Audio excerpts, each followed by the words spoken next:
It is now my pleasure to introduce our speaker today, Matt Icenroad. Matt, I'll hand it over to you. Thanks, Lesha, and thank you everyone for joining us for our second webinar in this series.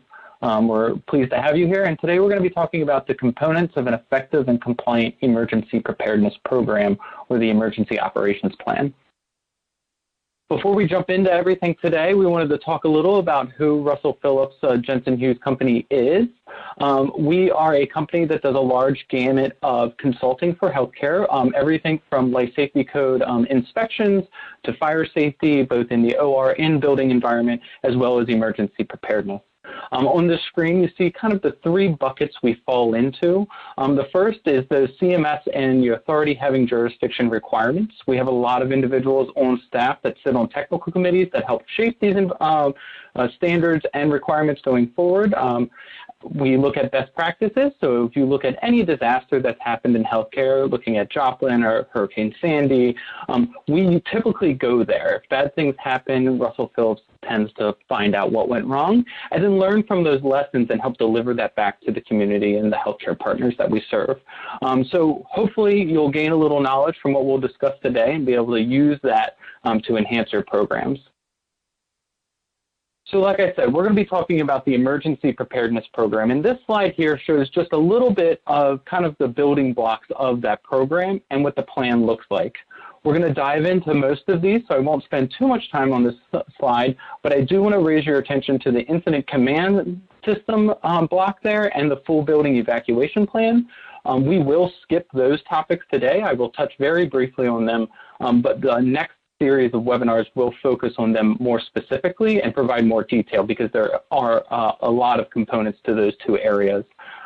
So without further ado, the first spot here, the Emergency Management Plan of Policies and Planning. So as you all know, CMS put together requirements that came out back and implemented in November 15th of 2017, requiring organizations to meet certain emergency preparedness requirements and develop an emergency operations plan or an emergency preparedness program overall. The policies and procedures or the policies and planning aspect of this is really easy. The first step is really this global general framework of the program, right? So you may have heard the terms all hazards planning very often, and part of that is we want to develop a program that's going to capture the majority of hazards, right? So if anything were to happen, we at least have the framework to start to respond and reduce our vulnerability in those situations. If we take me, for example, I'm from Maryland. About 5 years ago, there was an earthquake here in Maryland, and Maryland doesn't get too many earthquakes. And I have to tell you, everybody did everything wrong, and we ran outside, which you should not do. But an all hazards approach at least gave us the framework to be able to start responding to that disaster as we started learning more about it. And so that's really where this first piece comes in, is really just building those policies and planning aspects to it. We talked about the reducing vulnerability. Again, having an overall plan for your utilities, your technology, how you're going to manage patients and staff and visitors, all of that kind of goes into this all hazards planning. Driving into each one of these topics, the first is the policy and organizational statement. Think of it as a thesis statement, a goal that your organization is trying to meet. What are we trying to accomplish with the preparedness program, right? And how do we intend to ensure the continued effectiveness of the program? How do we intend to update it annually and review things? The next piece of that is really to look at a risk assessment process. Nick talked about this in the last webinar of how to work through a hazard vulnerability analysis. We're going to be using that information to help drive the policies and procedures for the rest of the program. So we talked about how a hazard vulnerability analysis will be used to identify local hazards. You should be working with your community partners, and there you'll help define an overall hazard vulnerability analysis that's going to identify the risks and what mitigation factors you should take to help mitigate those risks. So in this instance, the EPP program or the Emergency Operations Program should be specific to the hazards not only at your facility, but in your community. And CMS is really looking for you to work with your community partners on that one. The next would be patient and family information sharing, and I would add in staff sharing here as well. Really, how do you share information not only about what hazards are approaching the facility, what are we going to do to respond to those, and how are we going to communicate with those individuals? How are we going to communicate with patients not only in the building, but patients that may have scheduled appointments to come in? Really looking at that overall communication structure, which then drives into the communication planning. Here, we really need to be focused on what kind of information are we collecting from our staff, including our physicians? How do we contact them in case of emergency? How do we contact our vendors support or other healthcare facilities around in the areas that you might have a mutual aid with or an MOU? Volunteers, that's a big one, and we'll drive into that a little bit further. But again, this is just the overall structure. Think about this as just your policy statements. How are we going to do this in one brushstroke instead of procedure-wise of 10 different listed items? Continuity of operations, again, that general framework here is how are we going to continue operations during a disaster, right? How do we ensure that the emergency procedures, vendor support, and any other agreements we have continue to move on? As much as we can during a disaster, we need to make sure we're continuing to provide patient care. And that's what we're saying here is how are we going to do that? Who are we going to contact? The last two are relatively easy for this first top section, this general overview, is the plan review and updates. Annually, CMS requires that all facilities update and review their emergency operations plan annually. And so you need to not only use this in a committee sense, but there needs to be sign-offs from the administrator level, as well as any updates. And there should be updates each year because your hazard vulnerability analysis is changing. And so your risks to your facility and to the community are changing over time. A good example of this is infrastructure. City infrastructure, we know that water pipes are starting to corrode and starting to break down. You speak to your community partners, they'll say probably every single year that becomes more and more risky. There's been more and more water main breaks this year than any other year, mostly because of the failing infrastructure. So something to look at there is that's at least one little area that should update. Training and testing, each and every year you need to train your staff, right? So they need to be trained when they come on board of the emergency operations plan, but they also need to be trained periodically on any of the updates that you do to that. Included in that are any contractors and volunteers that you have, physicians, all of those types of individuals. The testing piece of this is your annual test. And you know you have to do these. You have to do 2 a year. One has to be community-based, and then one also has to involve the facility. CMS does accept a tabletop exercise. It doesn't have to be full functional. I would check with your other authorities having jurisdiction, such as the Joint Commission, who they do not allow tabletop exercises, for example. So just make sure you're checking with your authorities having jurisdiction on whether or not you can use a tabletop exercise for those. And then they would be documented and placed here in your emergency operations plan, because your lessons learned should then go back and impact the plan and make updates as you see fit. So we went through that section rather quickly, but that was on purpose because, again, that's just the policy aspect. If you think about healthcare in general and you look at policies and procedures, many policies and procedures are 12 pages long, and the first half of that is policies. And what does this mean for the staff member before you can get into how you do it, right? And so that's exactly what we're doing here, is that we're building the policy up front. We're putting the policy statements, the goal statements, how we'll just generally do things all the way up front, and then we'll get into what I call the meat and potatoes in this section here. And so this is procedures applicable to that all hazards response. You see farther down on the list, we have specific events. So looking at all hazards, we're really looking at how do we respond to every disaster that we have, or disasters we don't even know we're going to have just yet. And part of that is the EOP activation. How do we just activate the plan? How do we turn it on, right? Many organizations use a code word or some type of alert notification, and really this is designed to alert all staff that something's happening. I need to pay attention to this. Some use plain language in this sense to say exactly what's going on, like an active shooter, for example. Some still remain behind that code word, and that's up to your organization to choose. There's no requirement on either way. Part of this activation of this code word is also determining the need for emergency personnel, whether you're going to establish a command center, if it's formal or simple, or like I like to call it, either a full functional, you have everybody there, Or you have a limited command center where it's only maybe 3 people. A good example of this is if you had a utility failure. If you lost water pressure to the facility, you might not need the full command center, but rather you would need your engineering department, maybe somebody from clinical and somebody from administration to sit down in a conference room and figure this out. You might not need to ignite the entire plan in that instance. Again, you have your option to do that. Checking with your authority having jurisdiction, again, if they would accept a limited command center operations. Some do and some don't. So again, just check into that. Return to normal work areas. So upon activation of this emergency code, your staff, the very first thing they should do is return to their work areas and go to their supervisors, right? They should be awaiting further instruction. Meantime, the command team is probably going to that conference room space or going to the command center to start up operations, reviewing that EOP, and then making any appropriate notifications that they need to do. And so part of that drives into that communications plan we talked about. Who do they have to notify? Here on the side, we have a couple people that may be interested that a disaster has taken place. First is emergency services. Think of your Department of Health, right? Do we need police? Do we need fire, right? Do we need to call the Department of Health to get a waiver because we cannot provide care in a certain way anymore?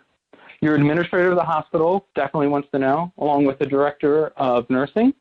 Maintenance director, again, it could be what type of situation we are. Most of the time, they probably want to be notified, but if we have a utilities failure, they're definitely high up on the list to call.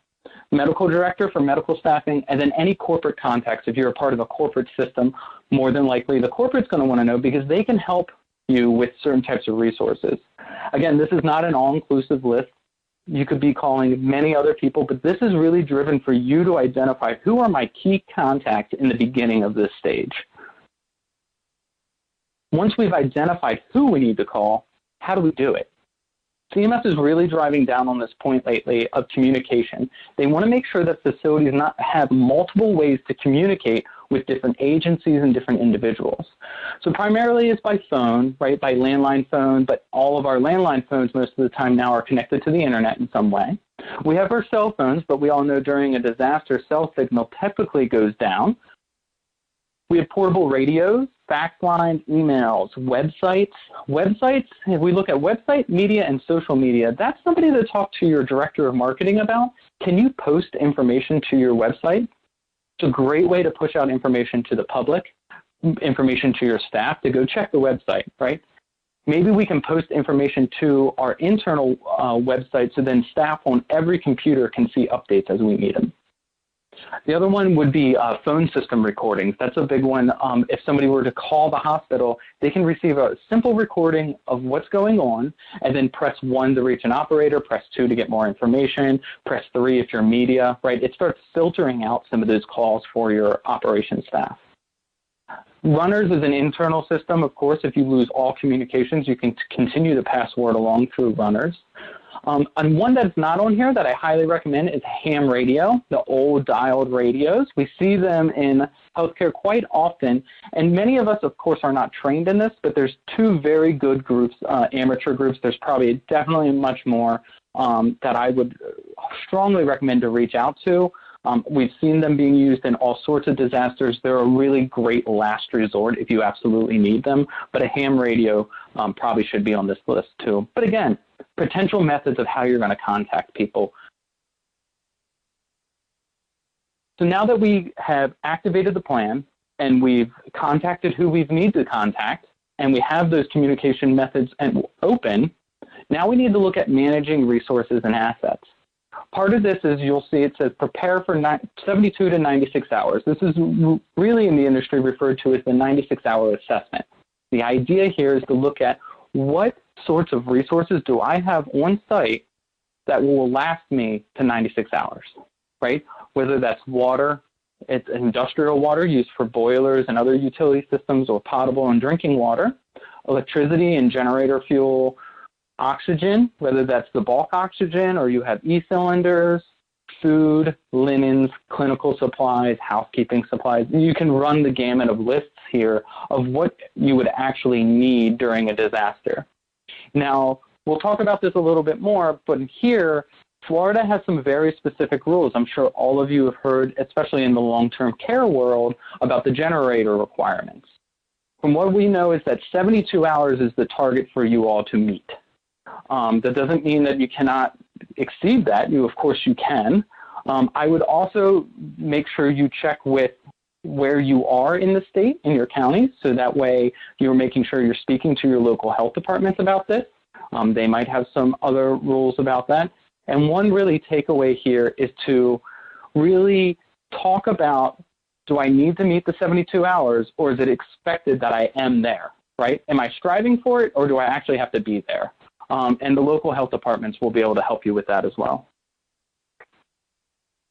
So as we look at that, in the download folder that Lesha spoke to on the right-hand side, the bottom of your right-hand side, and there's a file folder, the baseline assessment for 96 hours, it's a tool that is in there for you to use. If anyone has trouble getting in, you can, of course, we can reach out to us and we can give you a copy of it. But this is a great little tool to just go through just kind of the main bucket items of where we are minimum-wise and where we are expected during a disaster, just to see where your baseline is. See where we need to either increase capacity or maybe even decrease capacity if you had to. Below that screen is what I like to call, it's the picture of your 96 hours, right? It's just a good visual representation of where we are, right? Green is good, yellow is we're starting to get limited, and red is we're out. Just a good snapshot to see how long can I last in certain situations, right? And so those two tools will really help you, again, drive into those kind of bucket areas of what you need. A good example on here is if you see domestic water, right? That's water being pumped into your system. We have potable water, drinkable, or not a word, but drinking water. That really, you should look at 1 gallon of water per day per person at the facility. And the way we usually do that is you look at day shift, figure out roughly how many staff members you have on site. It's a good drill to run with your HR department to figure out how many full-time employees do we have on site during the day, right? How many patients do we have? You can grab that from your average daily census.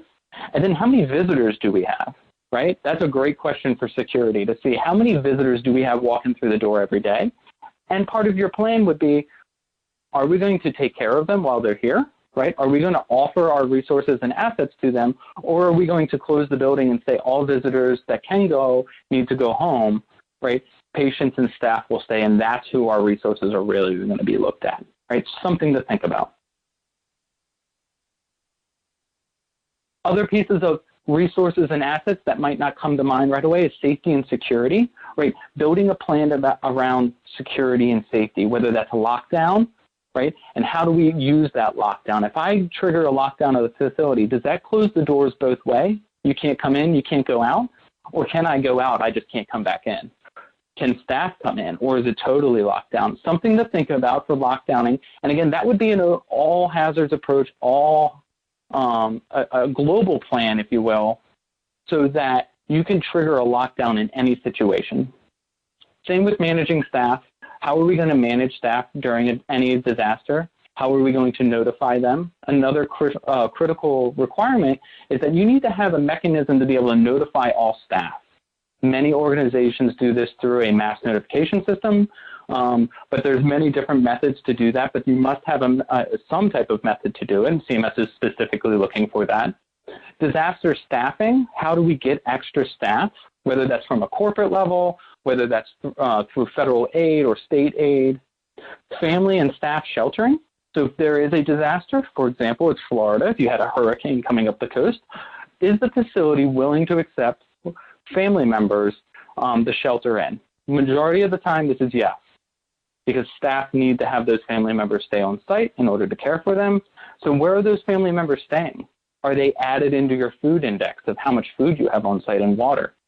Same with sheltering pets. If the facility is okay with sheltering pets, where are we going to put the pets, right? What do staff need to bring with them to be able to sustain that kind of sheltering? Tracking of staff and equipment, I would add in one more here of patients. If you had to evacuate the facility, where did the patients go? What facility did they go to? What equipment did they take with them? If they're a critical patient, did staff go with them? Who? And again, what hospital? So all kind of things to think about there as well, and we'll dive into that a little bit more in the full building evacuation webinar, talking about tracking of staff and equipment, but you have to have a mechanism to do that. Psychological support, again, how are we going to support not only our staff and our patients, but the family members that are on site or community members that have flooded and came to the facility, right? Good to use clinical social workers, you have your psychiatrists, clergy members, all kind of supporting caregiving there as well, and how is that going to be handled in an emergency. Emergency credentialing, again, must be a plan in and of itself. Again, all hazards plan. How are we going to credential in a very quick and timely manner? A side note here, most of your credentialing, your emergency credentialing, can be found in your medical staff bylaws. They should have a very detailed report there of how to do it, so that should be an easy grab for you. The other thing to look at is CMS's requirements for this. They are very detailed in what they require for emergency credentialing, so just give yourself a look at those requirements. But like I said, your medical staff bylaws should have that, and it should be pretty easy to capture from there. Last two here, managing utilities. Again, during any type of disaster, whether we have a hurricane coming or we have lost the commercial power, one plan we might be looking at is generator support, right? Managing of utilities. And all of our minds go there, but there's many types of utilities. And pretty much any hazard that you have, you're going to be triggering something in that plan. So the idea here is why not we put it all together, right? We use it every single time we have an emergency. Something for your facilities and engineering folks to look at, to really make sure that we're capturing how to do certain things. And then again, the managing of patients. This is not only that tracking of patients and equipment of where they've gone, but how do we do a census reduction, rapid discharge of people safe to go home immediately, right? Morgue and mass fatality, how are we going to handle that? Do you know what your morgue capacity is? And if it is rather low and you need more, how are we going to handle mass fatality? And then lastly is surge capacity. Russell Phillips, we do a great program on surge capacity in healthcare, looking at not only where we can put patients, and many people think, well, if I'm going to get 60 patients off the street or another hospital is evacuating and 60 patients are coming towards me, how do I increase capacity? Well, I can put them in the hallway. Well, that's one way to do it. But we're looking at long-term surge. Can we change one of your private rooms into a semi-private room? Do you have the medical gas support to offer that? How many beds do you have? Do you have enough beds? Do you have enough staffing? Things of that nature. So looking not only at the life safety code and fire protection of patients, but where can we long-term put patients so that not only it's comfortable for them, but it's conducive to caregiving. So that's kind of the all hazards. So again, looking at that global index of plans, right? What plan do I always need to run no matter what emergency it is? And so in this case, if it is a water main break, maybe to a hurricane, right? Anytime I activate my plan, anything in that all hazards is always going to be activated. So good idea there to just put in anything that can get lumped together that you're always triggering. Like I said, the next two we're going to skip is the incident command system. That's really looking at a hospital command system and the positions that need to be filled. You may have heard the term HICS, and HICS really is a long chart. It has probably over a couple hundred positions in it. It's really built and designed for municipalities, but because we are not a municipality, we don't need all of those positions. So we'll talk about that a little bit more in the next webinar of what positions we should be filling and what that actually looks like. Full building evacuation, there is a requirement specifically for facilities to have a plan on how to evacuate both vertically, horizontally, and full or partial building. So we'll talk about that more. That really drives into not only how we do it, but how we're going to manage staff, labor pools, right, alternate care sites, resources, the large gamut. So again, that's a webinar in and of itself. The next one we have here is for specific events, right? So we're looking at, we have our all hazards, everything that we're going to respond to. Now we're looking at specific events, and this goes back to what Nick talked about in that hazard vulnerability analysis. We've identified the hazards that we feel we are going to have at the facility or within the community. And because of that, we need to drive plans based off of those hazards. So this is just a laundry list of some of the potential hazards that you may have. Active shooter, right, is starting to grow more and more in the community. We should have an active shooter plan, but this really drives into what that means, right? What are we asking staff to do in an active shooter situation? Right, same with bioterrorism and a bomb threat. If you think about the bomb threat plans, many of you probably have one. It has a laundry list of items to do. It has a checklist for the person taking the phone call of what to ask and the answer section there. That's exactly what we're looking for in all of these situations. Civil disturbance, again, that kind of drives back to that lockdown plan, right? If there was a civil disturbance by the facility, we would want to lock down. So that's why that lockdown is up in the all hazards approach, as in civil disturbance is on its own. Fire, flood, earthquake, you know, all of the gamut of what we're used to seeing, all the way to hazard motility still. So now we're talking about hazmat. How do we handle that? Who's on that team? What does that look like, right? Driving into each one of these plans. The missing patient, you can see, is starred. That is a big one. We all know we have patients that go AMA from the hospital from time to time, but this is really talking about the patients that leave and nobody's ever seen them yet. Working in the industry long enough, I can say that requirement-wise, that if a patient leaves your emergency department and then has a heart attack out in the street and you didn't know they left, the blame comes back to you all. Sadly, it comes back to us because we didn't see the patient and they left, which was very strange. But we need to have a plan for missing patients. Again, not only patients maybe out of the emergency department, but if we have infants, right, if we have adolescents, geriatrics, we should have a plan that's all-encompassing. But they need to be specific for each type of patient we're talking about. Snow and ice storm, I can say, is a big one. Probably maybe not down in Florida, but I think you guys have been getting snow every once in a while. But I do know up here in Maryland, if we get about 2 inches of snow, it's a disaster. So we should have plans for any type of weather. Hurricane should definitely be on your list.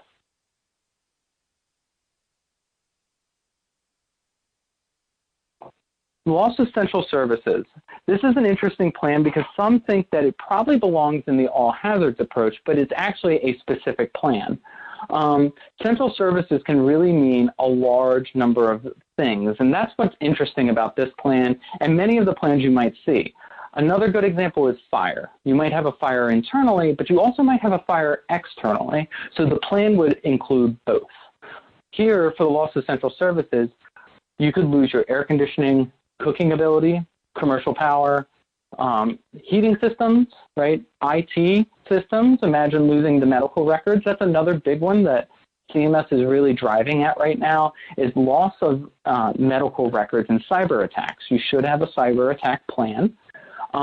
The IT systems, CMS is really wanting to see that if you had to go into downtime procedures, are your nurses and your physicians capable of reporting on paper?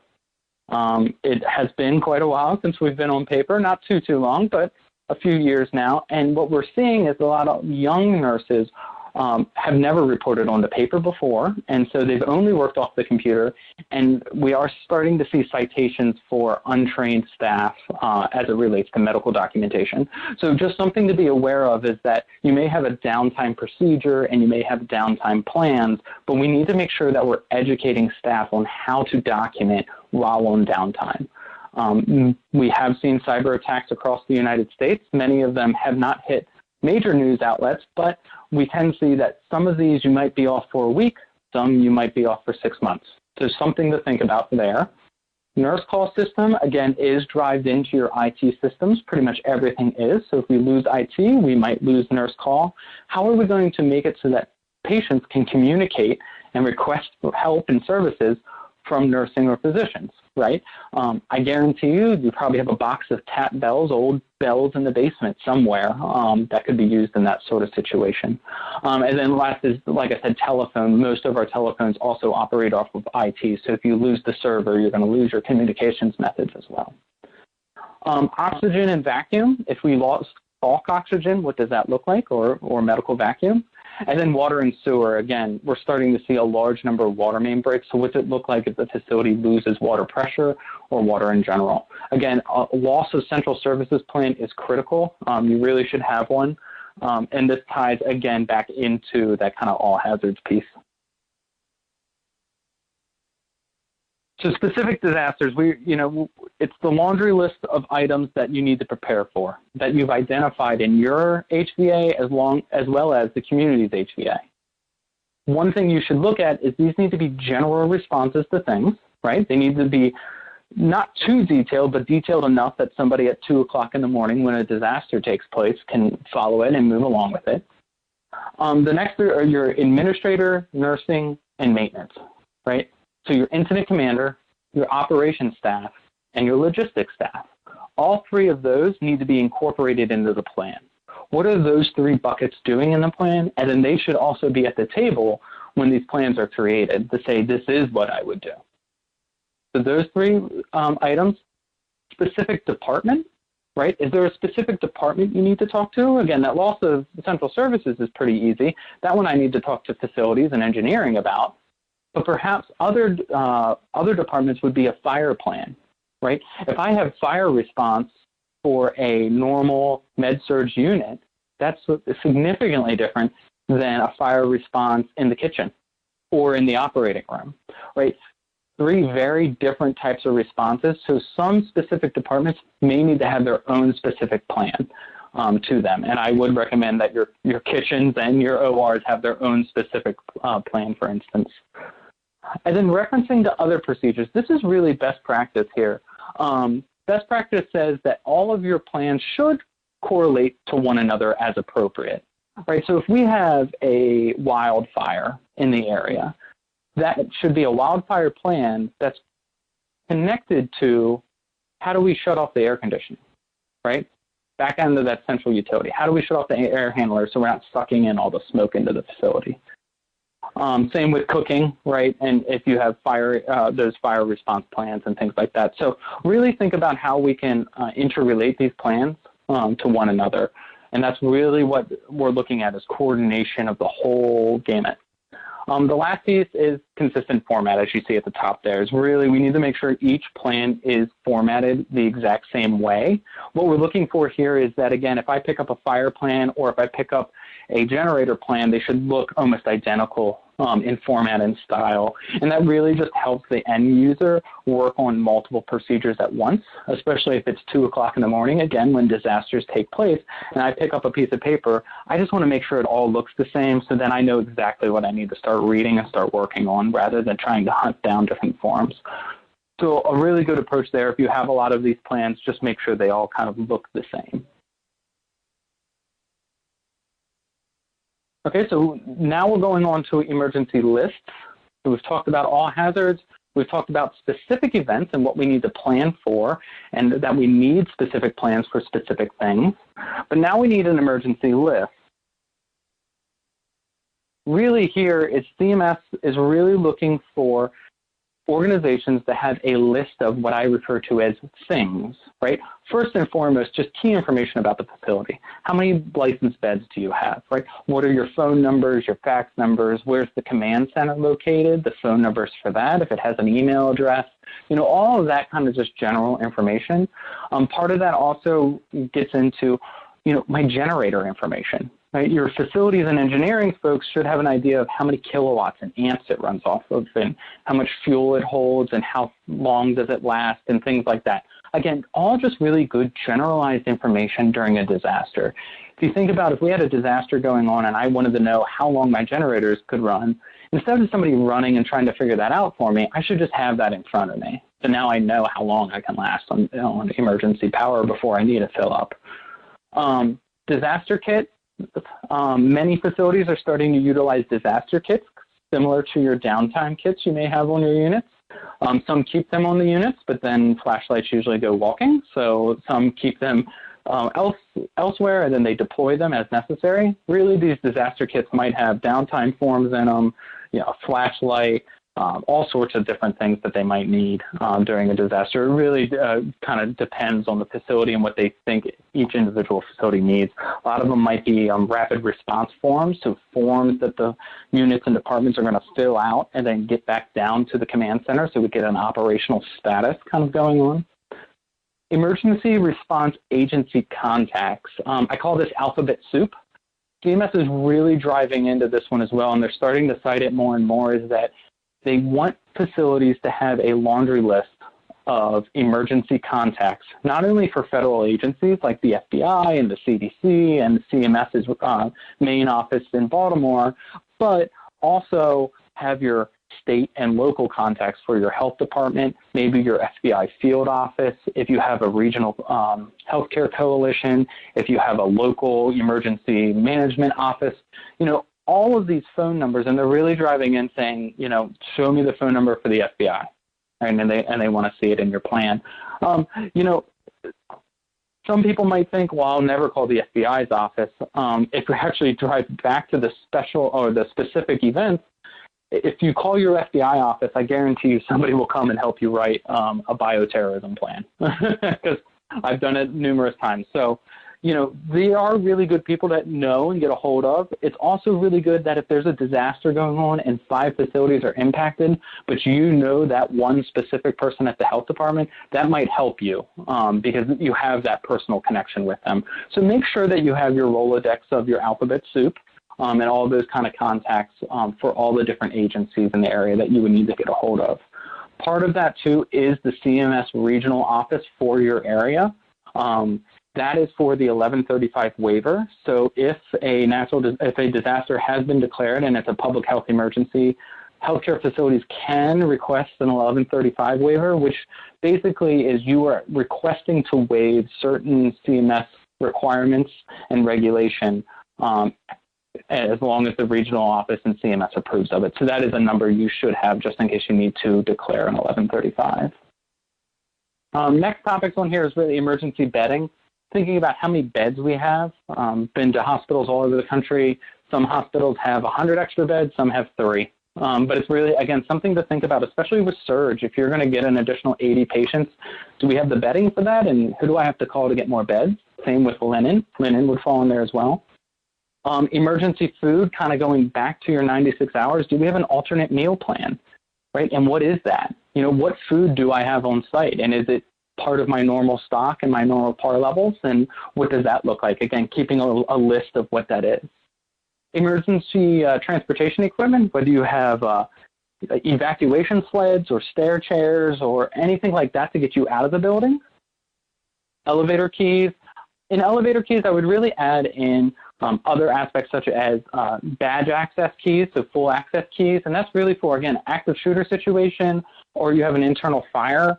Somebody should be meeting the police and the fire department at your front door, and you should have a box or readily items that you can hand to them and say, this is the keys that will get you into the castle, right? So now they can go anywhere that they need to go. They should also have some building plans, any kind of special documentation if you have any special medical devices or equipment that they need to be aware of. For an active shooter situation, a good idea is to tell them where the MRI is so they can stay away from it. And then the last piece is facility vehicles. Do you have any vehicles, whether that's security or you have a passenger van or a medical bus or something like that, something to have a documentation of what those vehicles are. Next, again, kind of going back into that utilities, that's a big thing, is really looking at emergency utilities, what utilities you have on site, how many boilers, again, how much they're producing every day, and then shut-off locations for those, especially if you, medical gas, natural gas being pumped into the building, all good to know those shut-off locations. I would also add in here any information about load shedding. In the engineering world, we often, need to shed load, right? Get appliances off of the generator to make it last a little longer, right? So those types of plans need to be in here as well. Again, that generator information, and then any vendor support. Vendor support is huge because we really need to have not only vendors for fuel for generators, but we should have vendor support for all of our resources and multiple vendors.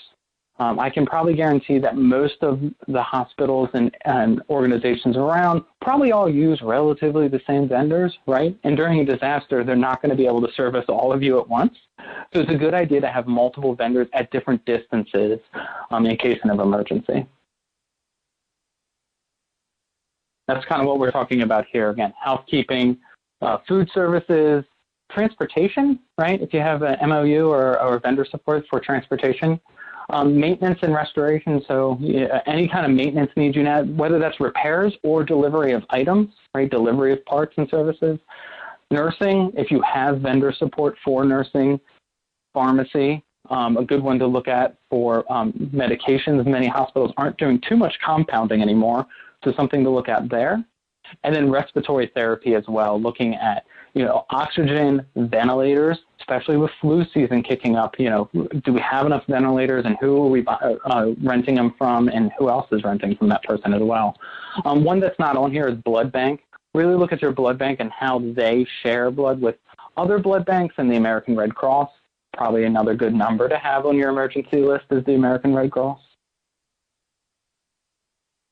So that's the emergency list. Think of it as the stuff, right? My vendors, my equipment, my emergency equipment. I know immediately after 9/11, when many of the grants were coming in, we always say we all bought stuff. I'm sure there's trailers about regions have a lot of things.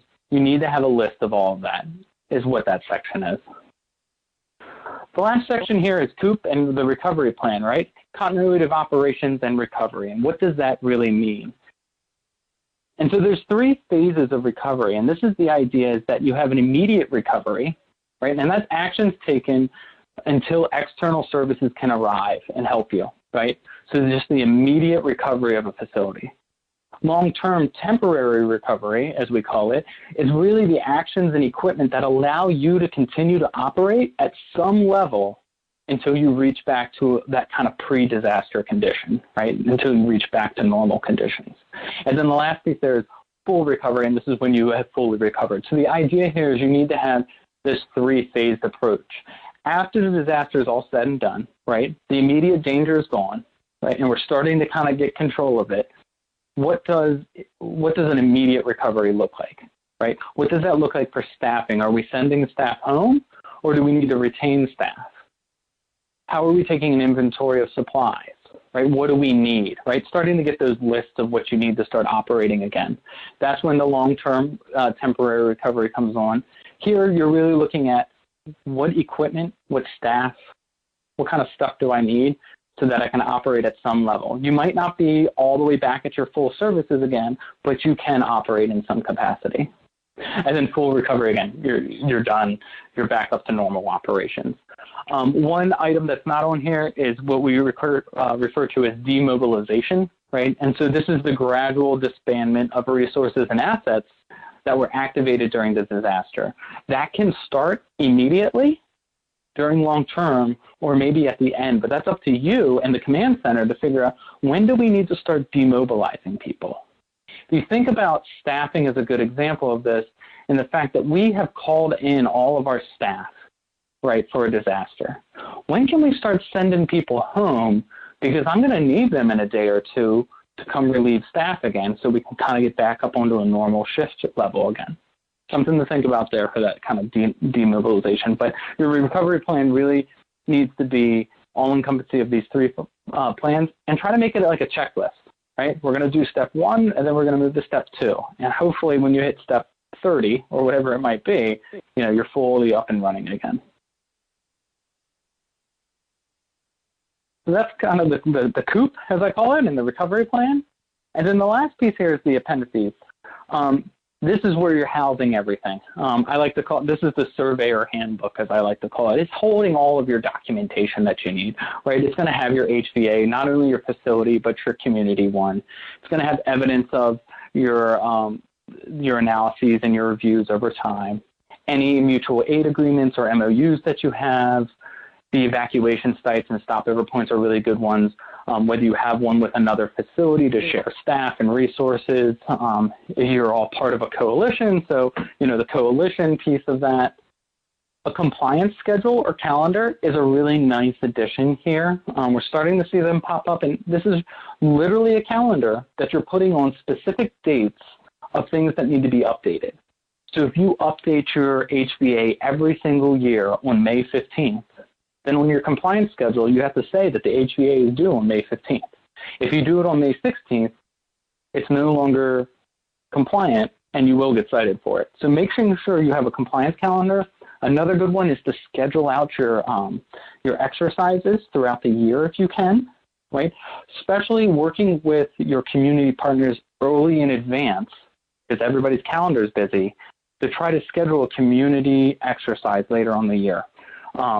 What we're starting to see, CMS has identified that many of the states have been receiving lots of phone calls from healthcare requesting a community exercise. And many of the states are saying that they can't participate due to low staffing. What CMS is saying that is if you get that response and for whatever reason you cannot participate in a community exercise, you need to show documentation that you at least attempted. You have to show a good faith effort that you attempted to participate in the community exercise. And then at that point, you can do a full functional exercise and that will count. But just keep that in mind. You have to have documentation, but work ahead of time, get on people's schedules, and that can really get there. And that compliance schedule really helps in identifying when things need to get done. Next to really our vendor agreements. Again, having all of those in one central location is really helpful in case you have a situation where you need to show your vendor your agreement. You just have it right there. And then the last piece is evacuation routes and maps. If you had to evacuate the facility, good idea is to have a couple printed directions, old printed directions, to give to drivers going to another facility, maybe even from part of your staff driving. And that's because in situations we often say that GPS might not be working, right? Or you might not be even to identify the location on a GPS. So having those kind of evacuation routes is a good idea to have.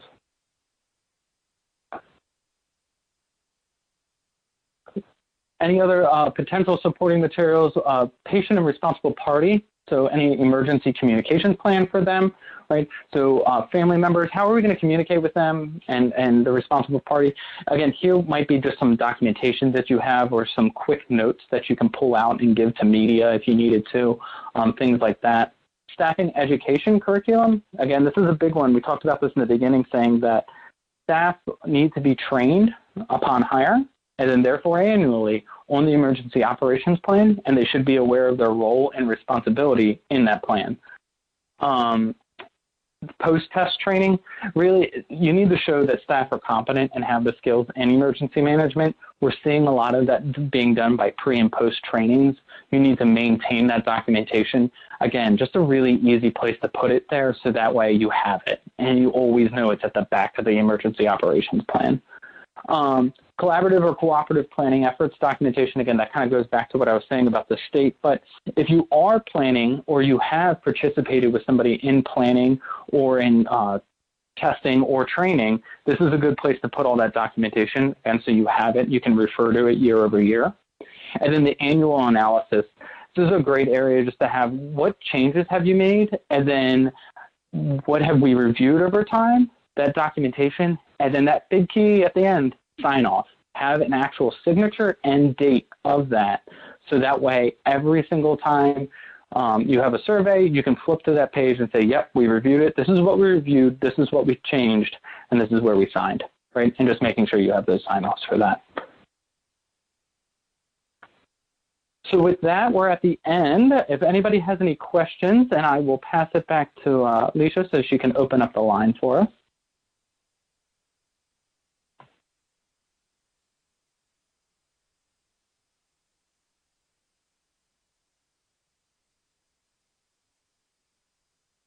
So one of the questions that I have that came through was regarding integrated health systems.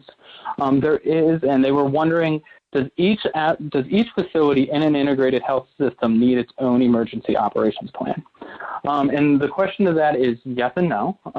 So if you're an integrated health system, for example, you're a hospital, an ambulatory surgery center, and a long-term care facility, you all do need your own emergency operations plan. However, they all can become one document. So the idea here is you can have we'll just refer to it as a corporate document. You can have a corporate emergency operations plan, but that plan needs to be specific to all three facilities.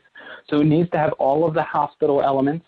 It needs to have everything related to an ambulatory surgery center, as well as the long-term care, and it needs to call out those facilities.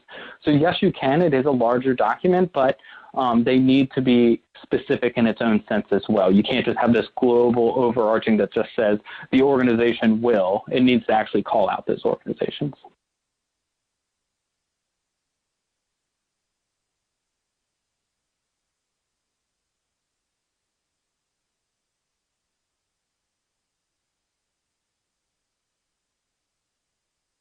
Okay, thank you, Matt. If no one has any more questions, then we will close down, and thank you very much for joining us.